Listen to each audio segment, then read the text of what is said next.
The detention chamber aboard the Zephyrian flagship Dominion's Edge was designed to break the human spirit.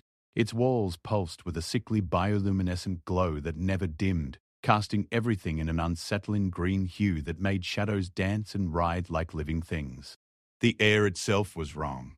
Too thick, too humid, carrying the metallic taste of fear and despair that had soaked into the very structure of the ship over countless cycles of interrogation and torment. Commander Thexvar stood before the restraint field that held his latest prize, his forearms crossed in a gesture of supreme confidence. His chitinous exoskeleton gleamed under the chamber's perpetual light, each segment polished to mirror brightness, a testament to his position among the Zephyrian military hierarchy. His compound eyes, multifaceted like those of an ancient earth insect, but possessed of an intelligence that was coldly calculating, studied the human female suspended before him. Lieutenant Sarah Chen had been captured 3 standard days ago during the failed defense of Colony 7. The battle had been brutal but brief, the Zephyrians' technological superiority overwhelming the human defenders with ruthless efficiency. While most of her unit had died in the fighting, Chen had been specifically marked for capture. Intelligence reports indicated she possessed critical information about humanity's new quantum encryption protocols, data that would give the Zephyrian fleet a decisive advantage in their ongoing campaign of conquest. The restraint field held her suspended 2 feet above the deck, energy crackling around her wrists and ankles where the bonds interface with her nervous system. It was designed not just to immobilize but to amplify pain signals, turning even the smallest discomfort into agony. Her uniform, once the crisp blue and silver of the Terran Defense Force, was now torn and stained with blood, some her own, some from the wounds she had inflicted on her captors before her eventual subdual. But it was her eyes that caught Thexvar's attention. Despite 3 days of interrogation, despite the pain inducers and neural scramblers, despite watching the recordings of her homeworld burning under Zephyrian plasma bombardment, those dark eyes held something he had not expected to find in any human: absolute, unbroken defiance. "Your species fascinates me, Lieutenant Chen," Thexvar said, his voice carrying the clicking undertones that marked his kind speech patterns. The universal translator rendered his words in perfect standard English, but could not remove the alien inflection that made every syllable sound like a threat. "You cling to your primitive notions of honor and duty even when faced with the inevitable reality of your extinction."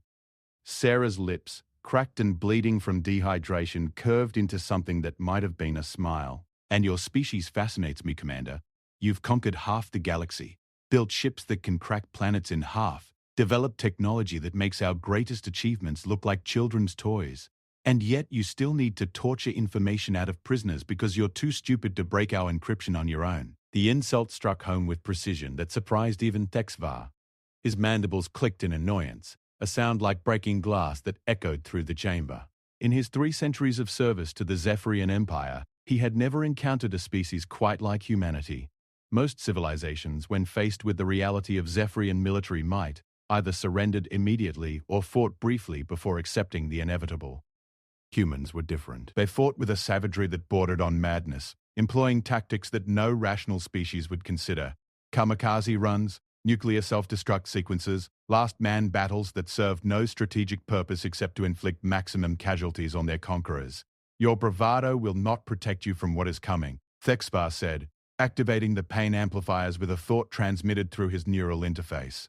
The restraint field around Sarah flared brilliant white, and her body convulsed as artificial agony coursed through her nervous system. "The encryption codes, Lieutenant. Provide them, and your suffering ends." Sarah's scream echoed through the chamber, a sound of pure animal pain that should have broken any rational being's resistance. But when the field dimmed and her body stopped convulsing, she raised her head and looked directly into Thexvar's compound eyes. "Go to hell." The defiance in her voice was absolute, unwavering despite the torture. Thexvar had broken countless prisoners from dozens of species, proud warrior races, ancient civilizations, hive minds that claimed to be beyond individual suffering. Yet this single human female, barely past her species' biological maturity, faced him with the kind of resolve he had only seen in the most elite Zephyrian shock troopers. "Pain is merely a biological response to tissue damage," Thexvar observed, beginning to pace around the restraint field with the predatory grace that made his species such effective hunters. "Your nervous system interprets certain stimuli as threatening and floods your consciousness with warning signals. It is inefficient, primitive. My species evolved beyond such weaknesses long ago. He paused, directly in front of her, close enough that she could see her reflection distorted in the faceted surface of his eyes. Do you know what we discovered when we first began our expansion beyond our homeworld, Lieutenant? We found that every species in this galaxy shares the same fundamental weakness. They are slaves to their biology. Fear, pain, hope, despair, all simple chemical reactions that can be manipulated, controlled, weaponized. Sarah spat blood, the droplet striking Thexvar's pristine exoskeleton and leaving a small crimson stain. And yet here you are, 3 days later, still trying to break one human who won't give you what you want. Maybe the problem isn't our biology, Commander. Maybe the problem is that you don't understand the first thing about what makes us human. The observation struck deeper than any physical blow could have. Thexvar had studied human military doctrine, analyzed their tactical patterns, dissected their technology, but their psychological profile remained frustratingly opaque. Other species fought for territory, resources, survival, logical motivations that could be predicted and countered. Humans fought for abstract concepts, freedom, dignity, the protection of those they would never meet. They sacrificed themselves for ideas that had no material value, displayed courage that served no evolutionary purpose. "Enlighten me," Thexvar said, his voice dropping to barely above a whisper. "What is it that makes you so eager to suffer needlessly for information that we will extract eventually? Your homeworld burns, your fleets are scattered, your colonies fall one by one to our advance. You have lost this war, Lieutenant Chen. Your sacrifice serves no purpose beyond prolonging your own agony." Sarah's laugh was bitter, but there was something else in it, a note of genuine amusement that sent an unfamiliar chill through Thexvar's consciousness. "You really don't get it, do you? You think this is about the war? You think this is about codes and tactics and military intelligence?" She lifted her head, with obvious effort meeting his gaze directly. "This isn't about winning or losing, Commander. This is about who we choose to be when everything else is stripped away. You can take our worlds, kill our people, torture our bodies until they break, but you can't touch what matters. You can't destroy the part of us that chooses to remain human no matter what you do." Philosophy, Thexvar dismissed with a click of his mandibles. Abstract concepts that dissolve under sufficient pressure. I have seen it countless times before. Every species believes itself special until reality teaches them otherwise. "Then you've never really broken anyone, have you?" Sarah's voice was soft now, almost conversational. "You've broken bodies, sure. Destroyed minds, extracted information, forced compliance. But you've never actually touched what makes a being who they are. Because you can't. That's something that can only be surrendered, never taken." The words hung in the recycled air of the detention chamber like a challenge. Thexvar found himself studying this human female with new interest. In his experience, prisoners followed predictable patterns: initial defiance, growing desperation, eventual capitulation. But Sarah Chen seemed to exist outside those parameters entirely. Each session of interrogation left her physically weaker but somehow mentally stronger, as if the torture was refining rather than breaking her resolve.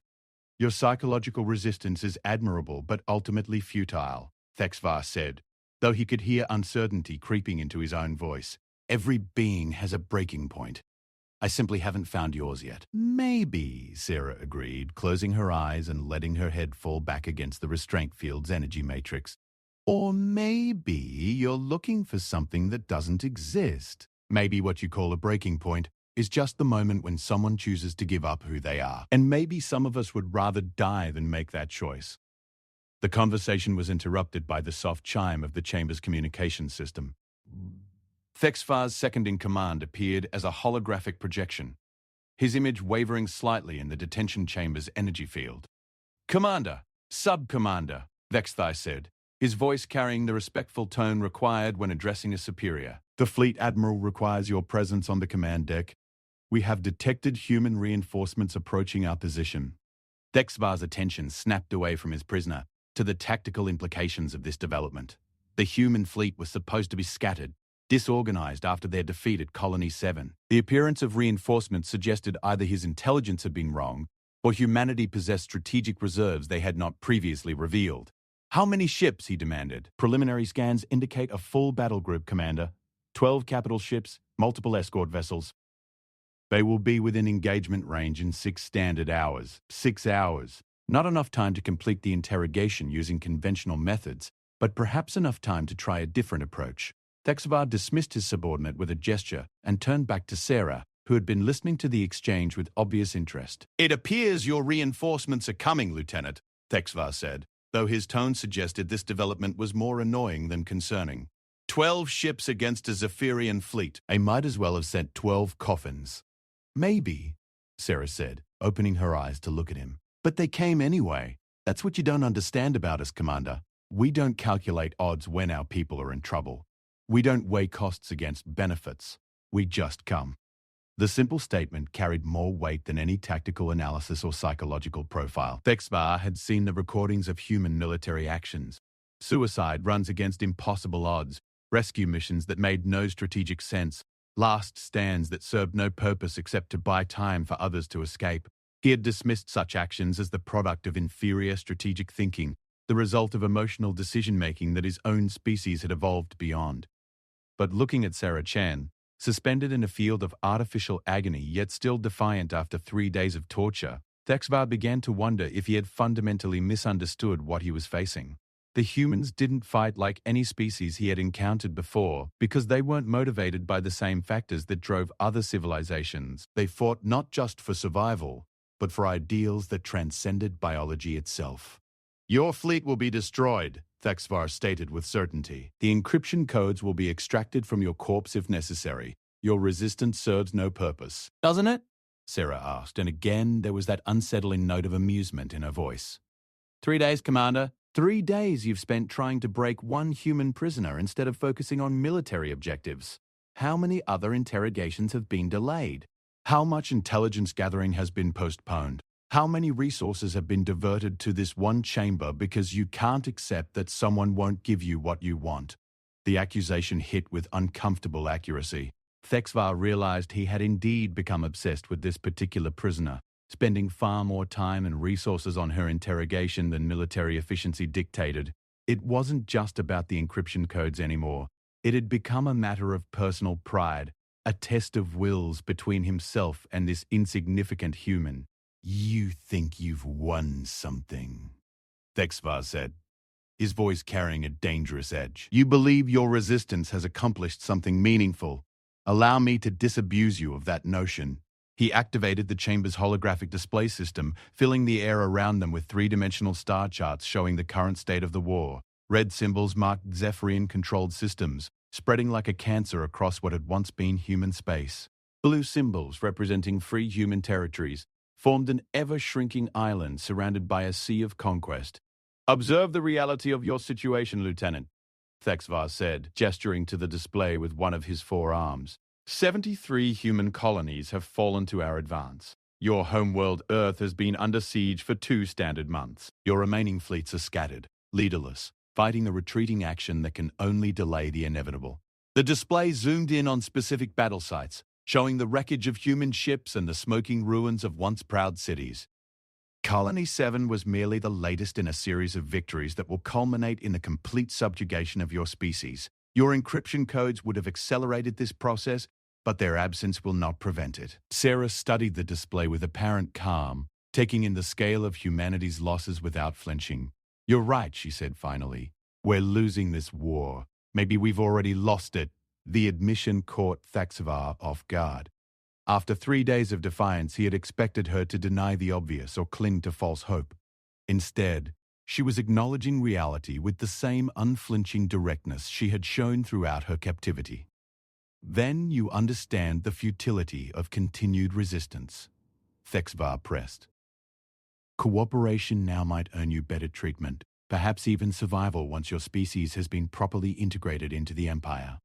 "Integrated," Sarah repeated, tasting the word. "Is that what you call it when you turn sentient beings into slaves? When you strip away everything that makes them who they are and remake them into efficient biological machines?" She had seen the reports from the few human survivors who had escaped Zephyrian occupation.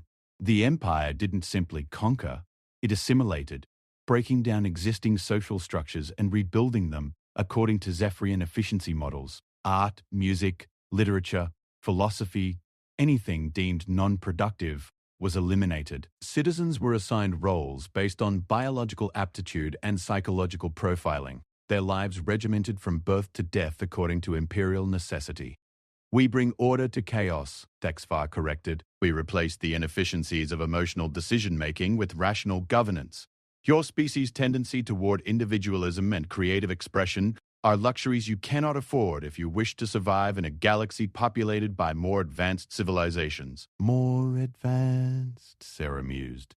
"You keep using that word. I don't think it means what you think it means." The philosophical discussion was interrupted by another communication alert. This time it was Fleet Admiral Kethvar himself, the supreme commander of the Zephyrian invasion force. The admiral was an ancient being by Zephyrian standards, his exoskeleton bearing the scars of a dozen major campaigns, and the distinctive neural interfaces that marked the highest levels of military command. "Commander Thexvar," the admiral's image said. "Report on the interrogation status of the human prisoner." Thexvar felt an uncomfortable tightness in his thoracic cavity, an emotion his species had supposedly evolved beyond, yet one that seemed to surface whenever he dealt with this particular human. "The subject continues to resist conventional interrogation techniques, Admiral. I am exploring alternative approaches." "3 days, Commander," Admiral Kethvar observed, his compound eyes fixing on Thexvar with uncomfortable intensity. 3 days for information that should have been extracted in the first cycle. The approaching human fleet suggests time is now a critical factor. Understood, Admiral. I will have the codes within the next standard cycle. See that you do. The Emperor expects efficiency from his commanders, not prolonged struggles with inferior species.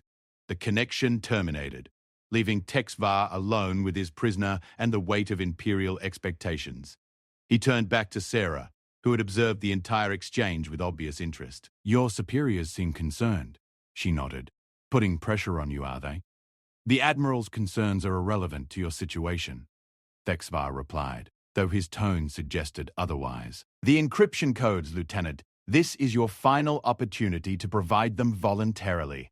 Sarah was quiet for a long moment, studying his face with those unsettlingly direct human eyes. When she finally spoke, her voice was softer than it had been throughout their previous exchanges. "You want to know what makes humans different from every other species you've conquered, Commander?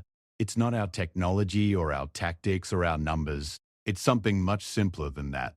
She paused, seeming to gather her strength for what she was about to say. "We understand that there are things worse than death, things worse than pain, things worse than losing everything you care about." Thexvar leaned forward, despite himself drawn into her words. "Such as becoming something you despise," Sarah said simply.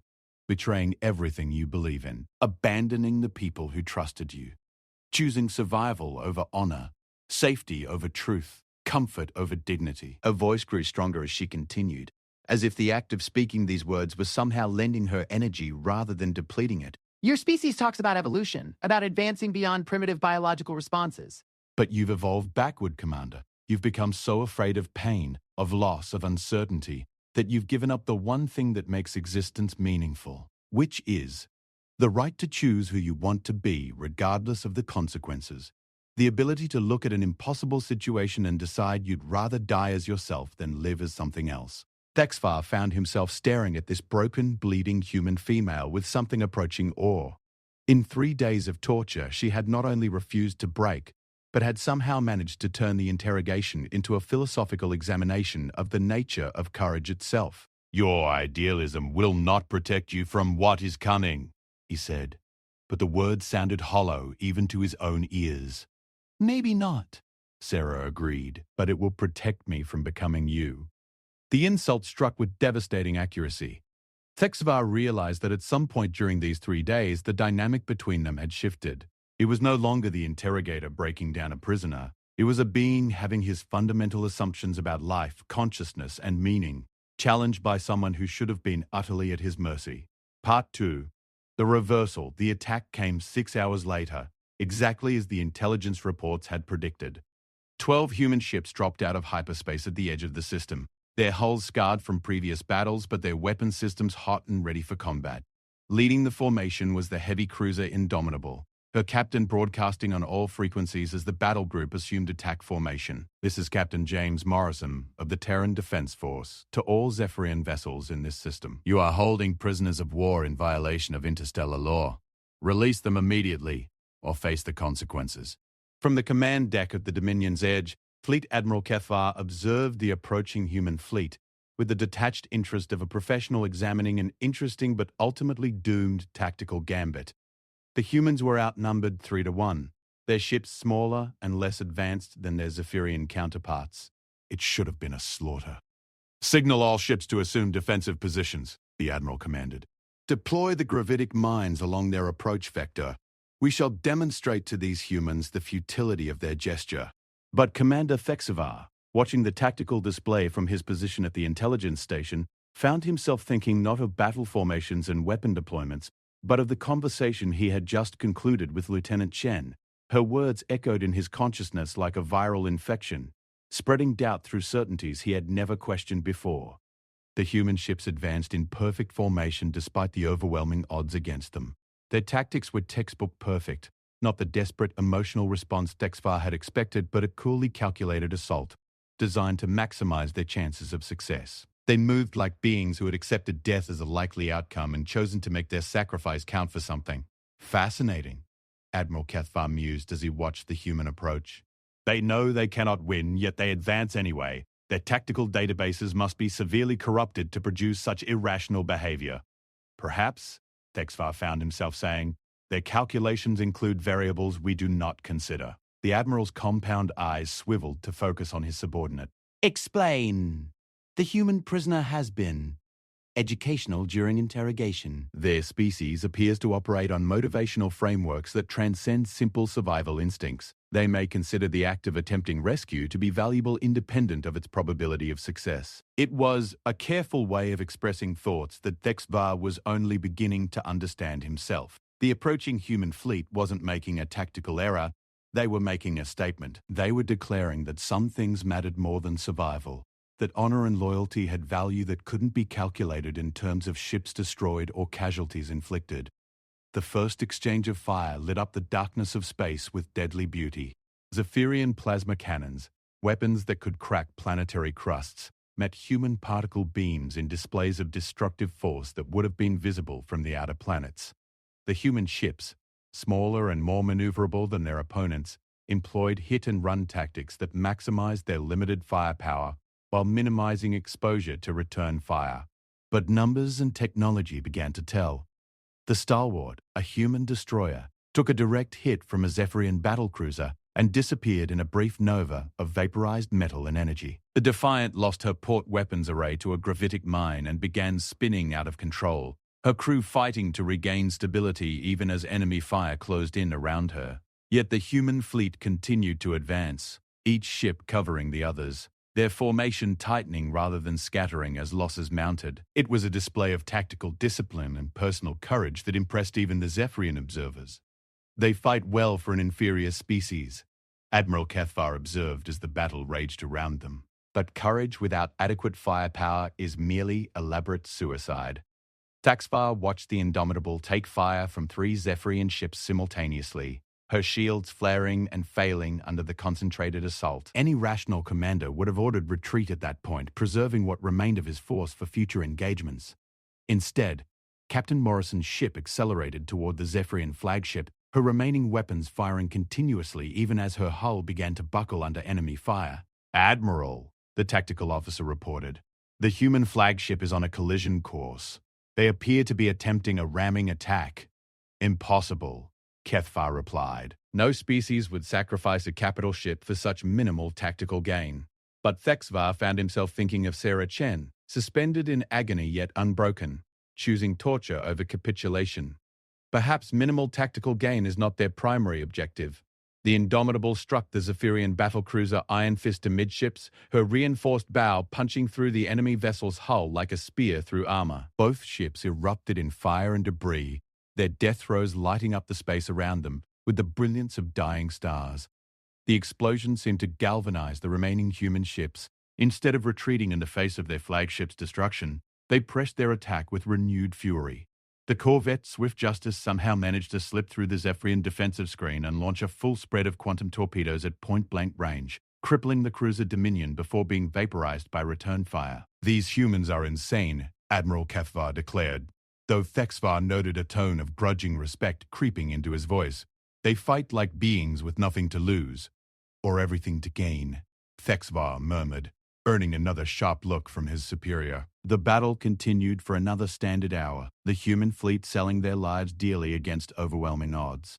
When it ended, 11 human ships had been destroyed, their debris scattered across the system like metallic snow. Only one vessel remained intact, the heavily damaged frigate Redemption, the weapons offline and her life support failing.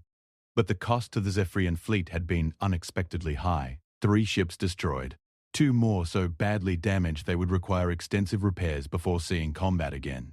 For a force accustomed to defeating entire civilizations with minimal losses, it was a sobering reminder that even inferior opponents could be dangerous when properly motivated. Admiral Kethvar studied the tactical readouts with obvious displeasure. "Bring the surviving ship aboard. I want their commander interrogated immediately." This level of tactical coordination suggests the presence of competent leadership we were not aware of.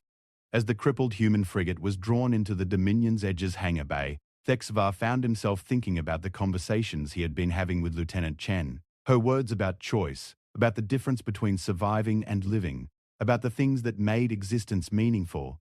They had been abstract concepts during their philosophical exchanges. Now he had seen them given concrete expression in the sacrifice of 12 human ships and their crews. The captured frigate yielded 37 survivors, including her captain, a scarred veteran named Elena Vasquez who had lost her left arm in some previous engagement. As the prisoners were processed and assigned to detention cells, Admiral Kethvar summoned Thexvar to his private quarters aboard the flagship. The Admiral's cabin was a testament to Zephyrian efficiency. Sparse, functional, containing only the equipment necessary for command operations. No decorations, no personal effects, nothing that might suggest the occupant possessed interests beyond military necessity. It was, Thexvar realized with uncomfortable clarity, the living space of a being who had surrendered everything individual about himself in service to imperial ideals. "Your report on the human prisoner was incomplete," Admiral Kethvar said without preamble, his compound eyes fixing on Thexvar with uncomfortable intensity. 3 days of interrogation should have yielded either the required information or a psychological profile suitable for developing alternative extraction methods. Thexvar chose his words carefully, aware that his next statements might determine not only his career but his life. The human prisoner displays psychological resilience patterns unlike any we have encountered in previous campaigns. Standard interrogation techniques appear to strengthen rather than weaken her resolve.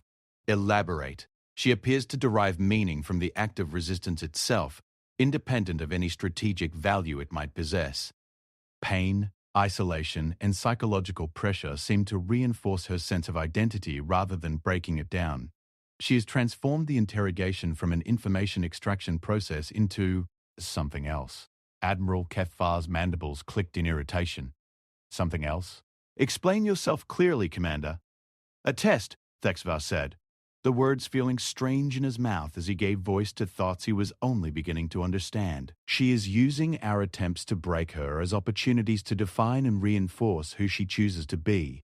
Each session that fails to extract information becomes, in her framework, a victory for her ideals." The Admiral was quiet for a long moment, processing this information. "And the other prisoners? Do they display similar psychological patterns?" "Unknown. I have been focused entirely on Lieutenant Chen." 3 days focused on a single prisoner," Admiral Kethvar repeated, his tone carrying dangerous implications. "Commander Thexvar, you were assigned to extract intelligence, not to engage in philosophical debates with enemy combatants. Your obsession with this human female suggests a concerning loss of professional objectivity." The accusation stung, partly because it was accurate. Thexvar had become obsessed with Sarah Chen, but not in the way his superior implied. She had challenged fundamental assumptions about consciousness, purpose, and identity that he had never questioned before. She had forced him to confront the possibility that the Zephyrian Empire's philosophy of rational efficiency might be missing something essential about what made existence worthwhile. "I believe she represents a key to understanding human psychology," Thexvar said, trying to frame his interest in terms that would make strategic sense to his superior.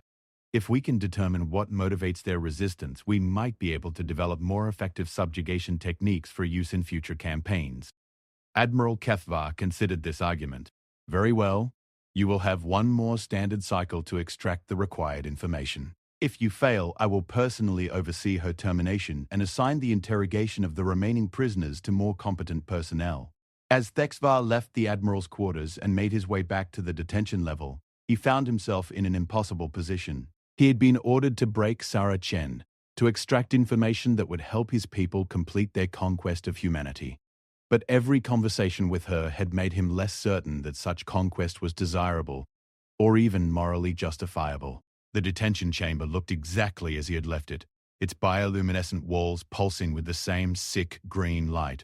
Sarah Chen remained suspended in the restraint field, her body bearing new injuries from the battle's shockwaves, but her eyes still holding that unbreakable spark of defiance. "How did we do?" she asked as soon as he entered, her voice hoarse but steady.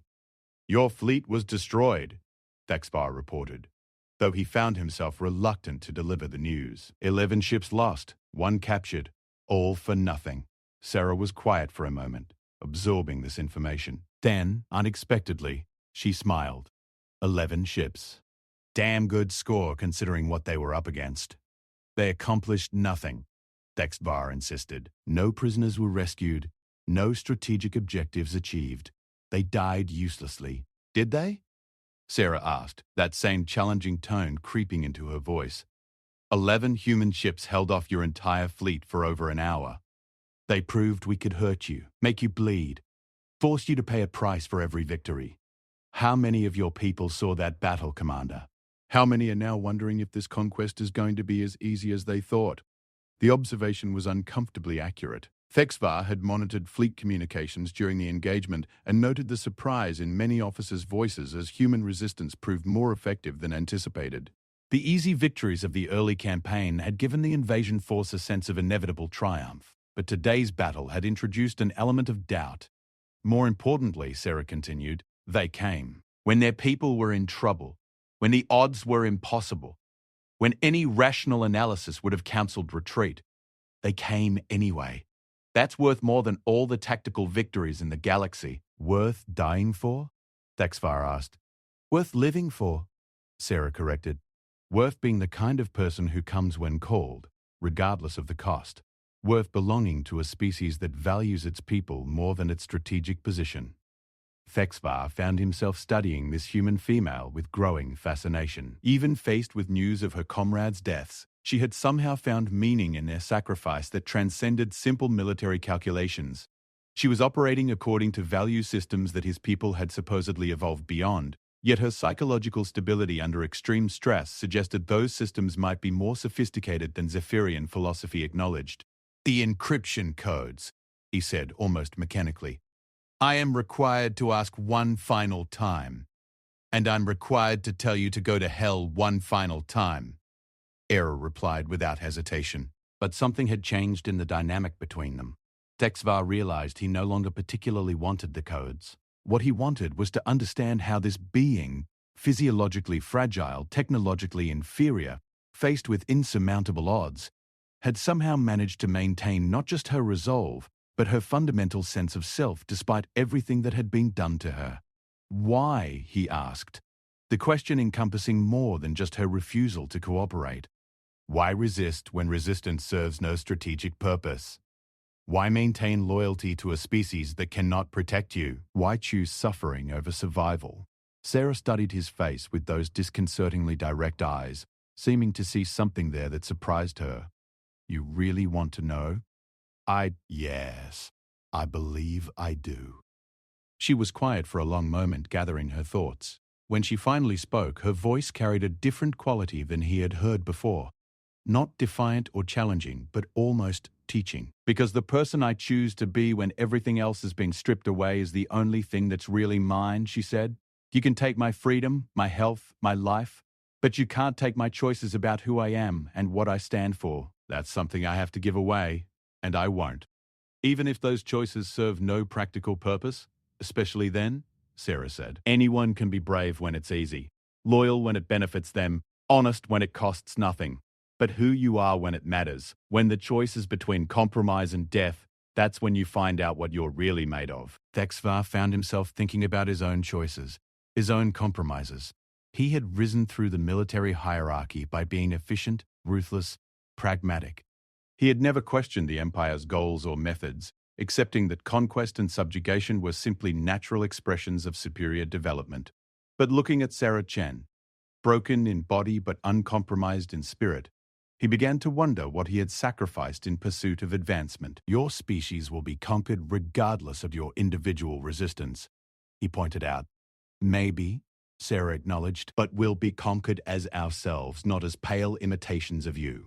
And maybe, just maybe, that will plant seeds you don't expect. The statement carried implications that made HFY profoundly uncomfortable. The Zephyrian Empire had conquered hundreds of species, integrating their populations into imperial society according to established efficiency protocols. But none of those species had been like humanity. None had shown this particular combination of adaptability, stubbornness, and philosophical complexity. What kind of seeds? He found himself asking. Sarah's smile was enigmatic, the kind that make people ask questions they'd never asked before, the kind that make them wonder if there might be better ways to live than the ones they've always accepted. As if to punctuate her words, the chamber's communication system activated again. But this time, instead of an official military transmission, what came through was an unauthorized message from somewhere deep in the ship's crew quarters. This is engineering specialist Kextal to anyone listening. A young Zephyrian voice said, the speaker obviously using improvised equipment to bypass normal communication protocols. I have been monitoring the detention level transmissions and I have questions about what I'm hearing. Questions about the way we treat prisoners, about the purposes we're fighting for, about whether conquest is always justified when we have the power to achieve it. The transmission cut off abruptly, but its implications lingered in the recycled air of the detention chamber. Sarah's prediction was already coming true. Exposure to human ideas was indeed planting seeds of doubt in Zephyrian minds. HFY felt a chill run through his exoskeleton as he realized the full scope of what was happening. This wasn't just about interrogating a single prisoner or extracting tactical intelligence. This was about a fundamental clash between two completely different ways of understanding existence itself. And for the first time in his long military career, he wasn't certain which philosophy would ultimately prove stronger. Part 3. The Reckoning. The unauthorized transmission from engineering specialist Kextal marked a turning point that neither HFY nor Admiral Kethvar had anticipated. Within hours, similar messages began appearing throughout the ship's communication network.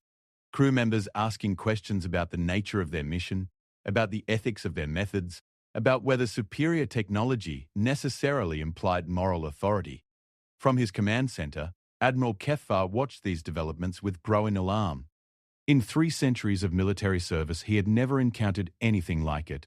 Conquered species sometimes inspired sympathy among individual crew members, but never had he seen the kind of systematic philosophical questioning that was now spreading through his flagship like a viral infection. Lock down all internal communications, he ordered his bridge crew. Anyone caught transmitting unauthorized messages will face immediate disciplinary action. But the damage was already done. The questions had been asked, the doubts planted. Throughout the Dominion's edge, Zephyrian crew members found themselves reconsidering assumptions they had never thought to question. The efficiency of imperial conquest had always been presented as self-evidently good, a superior civilization bringing order to chaos, rational governance to emotional primitives. But the behavior of the human prisoners, their willingness to die rather than compromise their principles, suggested that the equation might be more complex than they had been taught. In the detention center, HFY faced a crisis of his own. His final cycle to extract information from Lieutenant Chen was nearly over, and he had made no progress toward the military objectives he had been assigned. Worse, he found himself increasingly reluctant to employ the more extreme interrogation techniques that might actually break her resistance.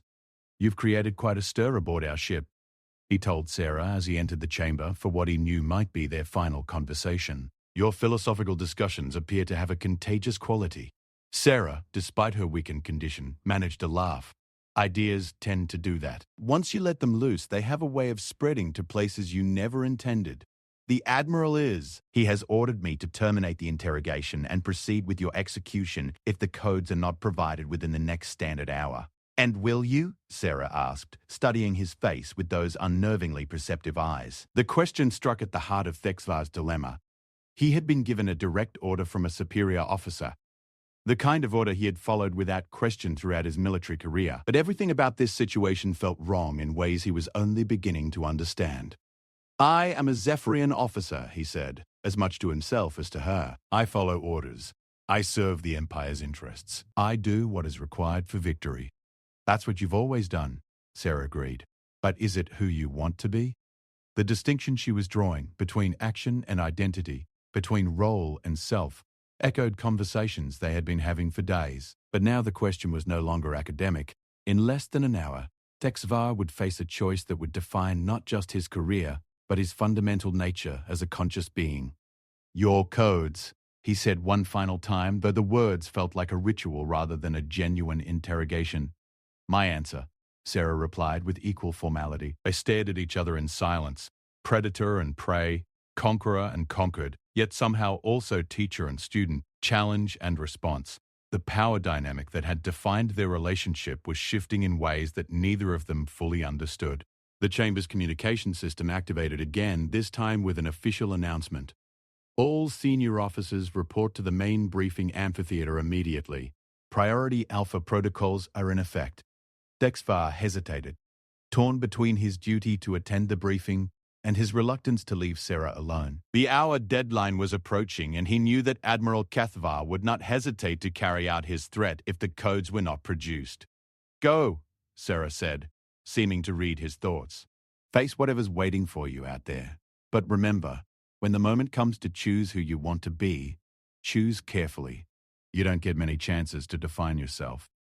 The briefing amphitheater was filled with the flagship's senior officers, their compound eyes reflecting the holographic displays that showed tactical data from across the invasion front. Admiral Cathvar stood at the center of the room, his presence commanding attention even before he began to speak.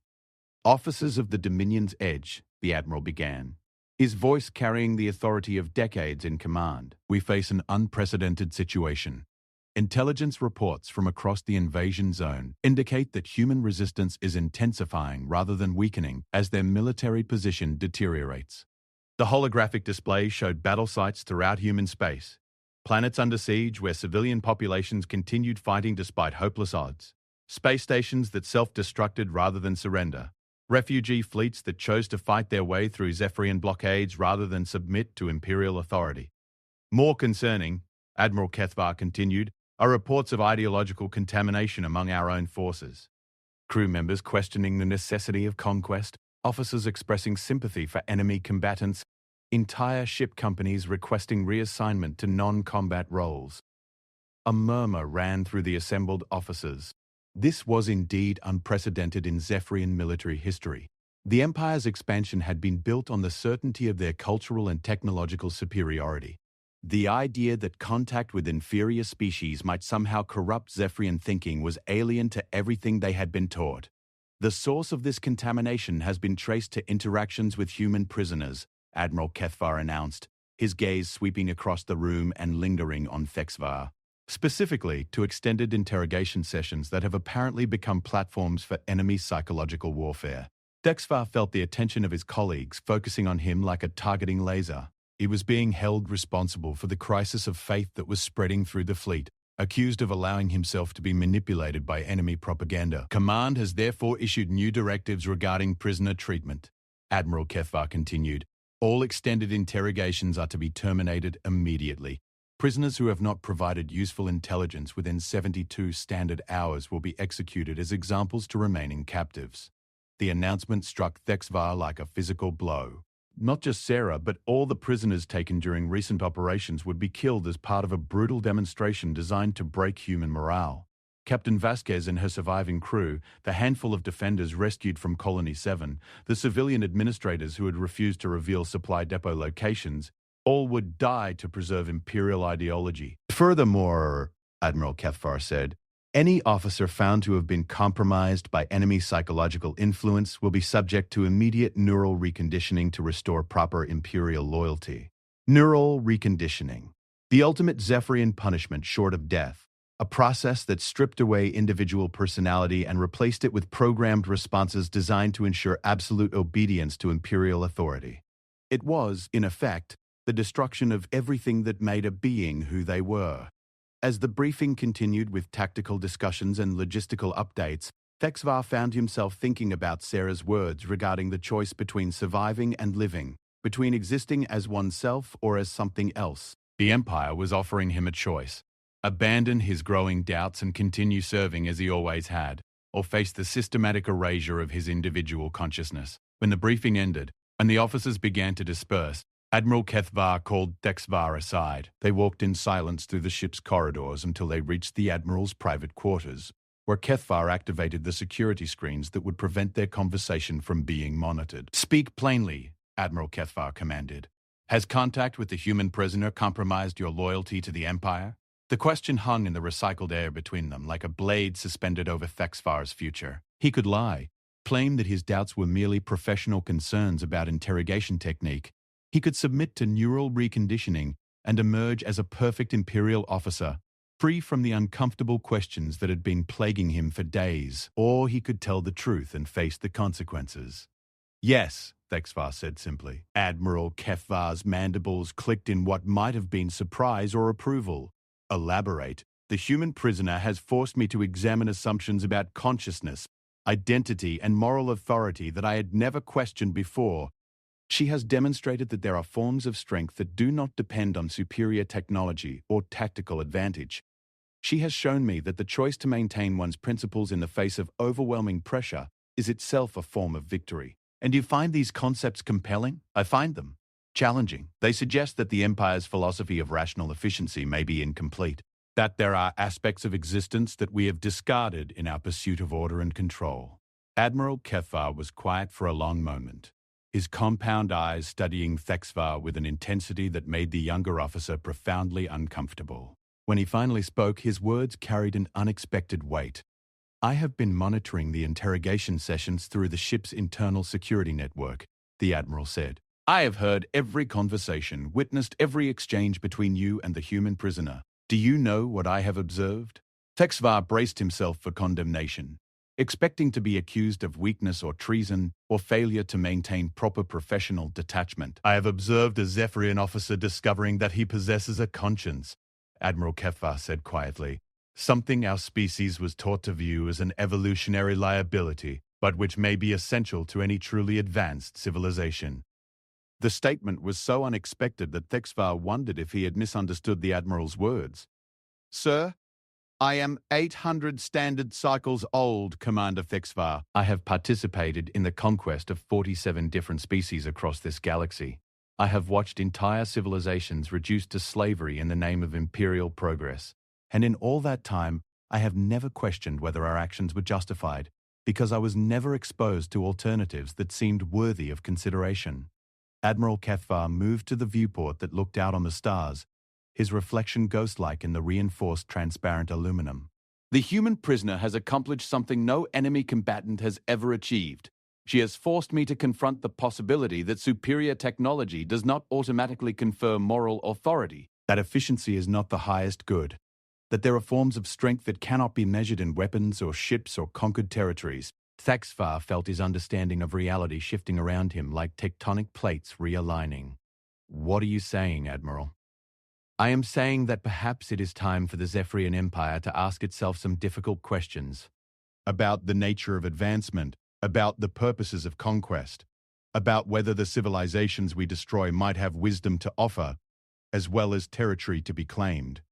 The Admiral turned from the viewport to face HFY directly. "The execution order for the human prisoners was not issued by command. It was issued by me, as a test to determine whether exposure to human philosophy had made my officers weak, or whether it had made them capable of recognizing strength in forms they had never considered before." The revelation struck HFY like a plasma bolt. "A test?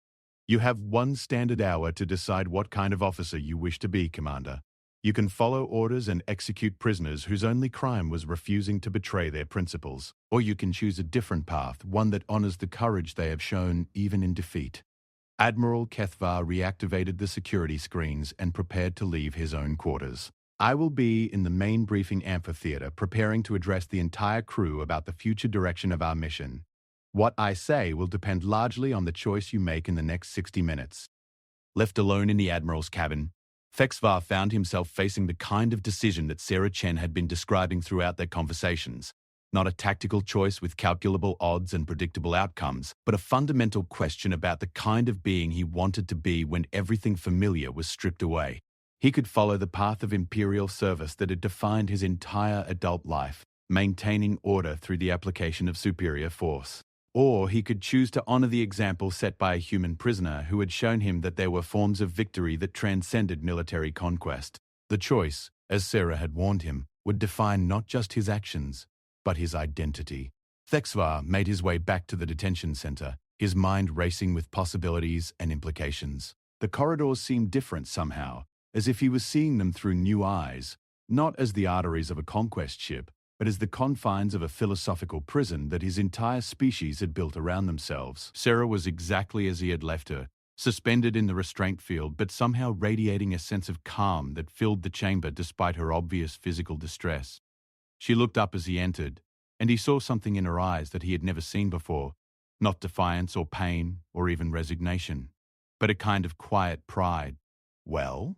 she asked simply. "The Admiral has given me a choice," Thexvar said, his voice carrying the weight of revelation. "Execute you and the other prisoners as planned, or find another way forward. And what will you choose?" Thexvar studied this remarkable human female who had somehow managed to turn her own interrogation into a lesson about courage, dignity, and the nature of true strength.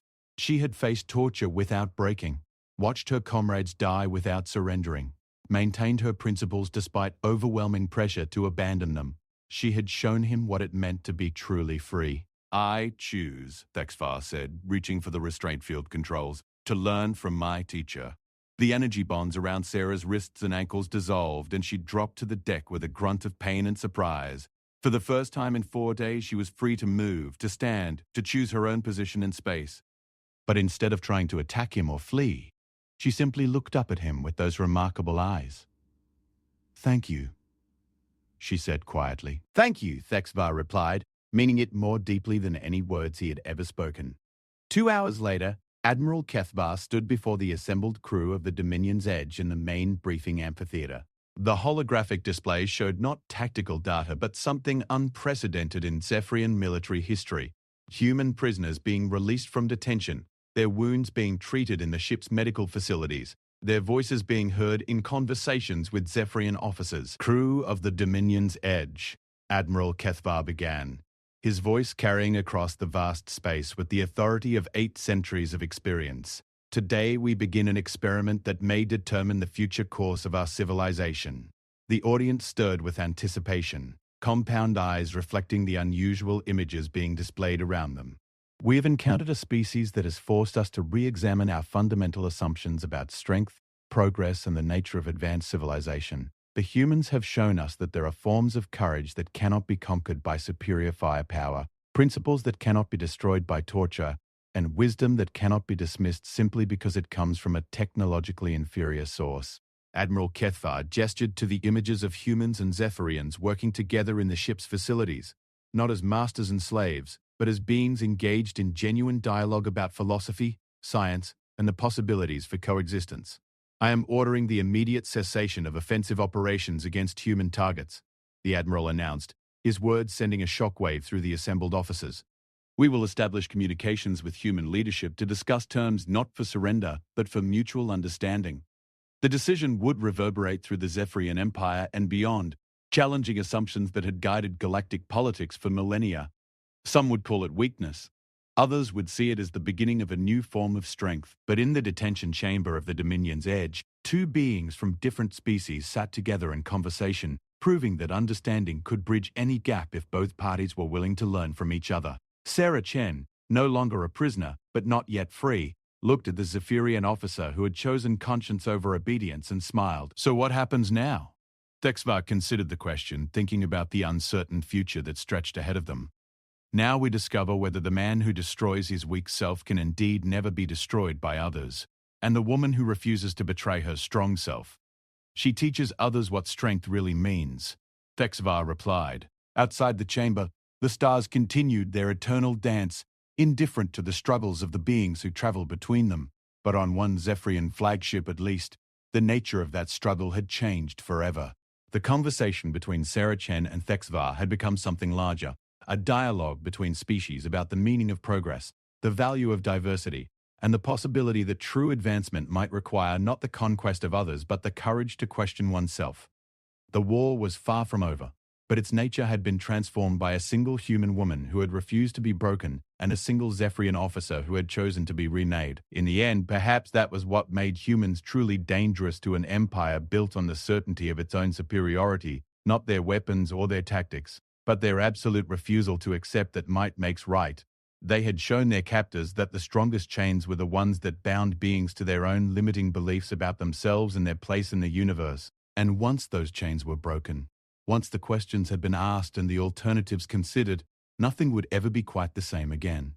The alien commander had scoffed at her pain, but in the end it was he who found himself begging, not for mercy, but for the wisdom to become something better than what he had been. And in that transformation, both species found a path toward a future neither could have imagined alone.